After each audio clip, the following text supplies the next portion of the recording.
Cápsulas con Samuel Andrés Chaparro Sandoval. Respetados amigos, reciban un cordial saludo, deseando que Dios, por medio de su palabra, les dé entendimiento y conocimiento de ella. Recuerden Romanos 10:17. Así que la fe viene por el oír y el oír por la palabra de Dios. Espero que no tengan la fe de Santiago capítulo 2, versículo 19, que cita así: ¿tú crees que Dios es uno? Bien haces. También los demonios creen y tiemblan. Mi amigo, ¿cuál es tu fe? ¿La de Romanos 10:17 o la de Santiago capítulo 2, versículo 19?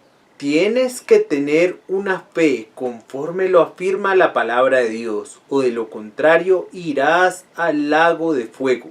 Recordemos que en nuestras anteriores cápsulas estábamos viendo esta hojita, la que divide tanto Antiguo Testamento como Nuevo Testamento.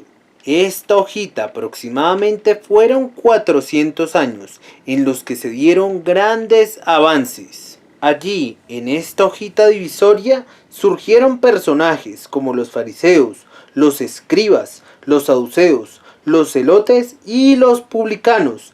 También hay algo importante que decir, y que es que en esta hojita también surgieron esos personajes, y esos personajes tenemos algo importante que decir, que ellos tenían una corte de justicia llamada el Sanedrín.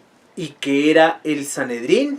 El Sanedrín era un lugar muy importante donde los judíos tomaban decisiones trascendentales. El Sanedrín estaba compuesto tanto por escribas, fariseos y saduceos. Recordemos que los fariseos y los escribas eran líderes religiosos, mientras que los saduceos eran líderes políticos. Ahí vemos que surgen varias instituciones, tanto religiosas como políticas. Mateo capítulo 1 se titula Genealogía de Jesucristo. ¿Recuerdan amigos que hemos venido hablando del libertador? El libertador, nada más y nada menos, es Jesucristo. Lucas 3:23 se titula Genealogía de Jesús. Entonces, acá en el Nuevo Testamento, como en toda la Biblia, lo importante es Jesús y Jesucristo, que es la misma persona. ¿Qué es el libertador? Malaquías capítulo 3, versículo 1 es muy importante, pues nos va a hablar algo importante antes que venga el libertador Jesús o Jesucristo. Malaquías capítulo 3, versículo 1 nos dice así: He aquí, yo envío mi mensajero, el cual preparará el camino delante de mí. Y vendrá súbitamente a su templo el Señor, a quien vosotros buscáis, y el ángel del pacto, a quien deseáis vosotros. He aquí viene, ha dicho Jehová de los ejércitos. Antes que viniera el libertador, debía aparecer un mensajero, y ese mensajero anunciaría la venida del Señor. Este mensajero se llamaría Juan el Bautista, y lo podemos ver, por favor, en Lucas capítulo 1, desde el versículo 5, que dice así: Hubo en los días de Herodes, rey de Judea, un sacerdote llamado Zacarías, de la clase de Abías. Su mujer era de las hijas de Aarón, y se llamaba Elisabet. Quiere decir que eran levitas.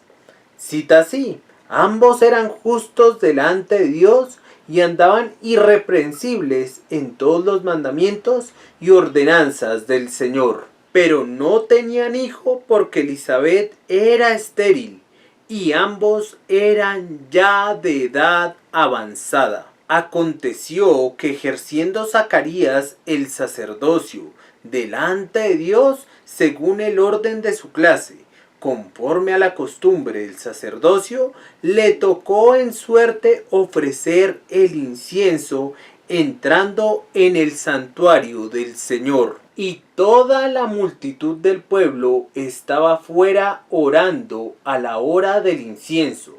Y se le apareció un ángel del Señor puesto en pie a la derecha del altar del incienso.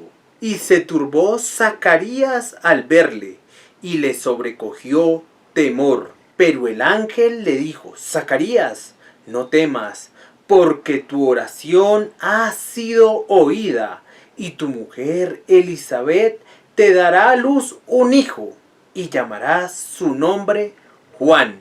Aquí se promete la venida de quien nos había hablado Malaquías capítulo 3:1, que anunciaría la venida de Jesús, y ese hombre se llamaría Juan. Mi amigo, gracias a Dios, Dios cumple sus promesas, y aquí está cumpliendo una promesa muy importante, que antes de venir el Señor Jesús, vendría este mensajero, que traería un mensaje de arrepentimiento y de creer en el Evangelio. ¿Has creído en el Evangelio con toda tu mente, con todo tu corazón y con todas tus fuerzas? Recuerda que la Biblia nos muestra primero que nosotros debemos reconocer que somos pecadores y que merecemos ir eternamente al lago de fuego. Segundo, que no, absolutamente no, por nuestras buenas obras nos vamos a salvar. Eso nos enseña la palabra de Dios. Y en tercer lugar, que un inocente que es el libertador, que es Jesús, que es Dios, tiene que morir por este pecador. Y no quedaría en la tumba, sino resucitaría.